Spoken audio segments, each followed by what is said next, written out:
Hey everybody, this is Miss Karp. This is part 2 of the reading. So here is our first page, here is our second, and I'm going to be starting right at the top. Amsterdam's appeal. Amsterdam has a long history of attracting immigrants. Migrants flock to the city for its freedom, tolerance of other cultures and religions, and high standard of living. Many of Amsterdam's migrants come from former colonies of the Netherlands. In the South American country of Suriname, for example, was a Dutch colony until it became independent in 1975. Many Surinamese then migrated because they feared Suriname might become politically unstable and poorer after independence. Their Dutch citizenship and familiarity with Dutch culture made Amsterdam a comfortable choice and destination for the Surinamese immigrants. In the 1960s and early 1970s, businesses recruited immigrants to fill labor shortages in Amsterdam. The Dutch thought that these guest workers would one day return to their home countries, but many decided instead to stay and bring their families to Amsterdam.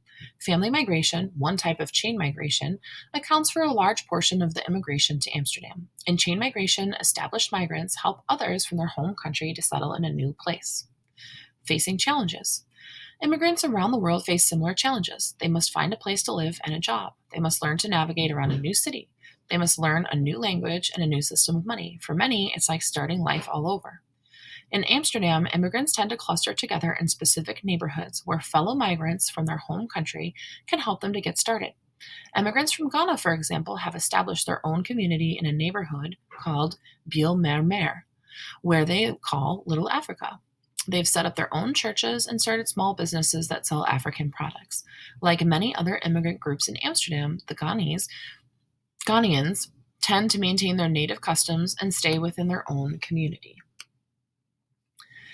Helping immigrants succeed. The government, churches, and community organizations in Amsterdam provide many types of aid to immigrants. Despite this help, many immigrants are poor and lived in cramped housing. Some have difficulty finding or keeping jobs. Still, many immigrants succeed over time. Their children become educated, acquiring the skills needed for higher paying jobs. Immigrants in Amsterdam have been elected to public offices and hold jobs at every skill level. Immigrants aid Amsterdam's economy by performing necessary jobs and starting new businesses. Many boost their home country's economy by sending money home to their family members. The future of immigration. Public support for immigration in the Netherlands has declined in recent years. Since the early 2000s, the Netherlands has instituted stronger restrictions on immigration. Its current immigration policy gives preference to highly skilled workers known as knowledge migrants. However, citizens of countries in the European Union, to which the Netherlands belongs, can move freely among the member countries. This policy makes it harder for the Dutch government to control immigration. Until the early 2000s, the Dutch supported a policy referred to as multiculturalism, which encouraged the various immigrant groups to maintain their own culture and languages. Initially, this policy fit with the belief that most guest workers would return home to their countries one day. When many did not return, the government increasingly focused on integration, or whatever the official policies. However, Amsterdam's streets remain multicultural and the city promotes remarkable diversity.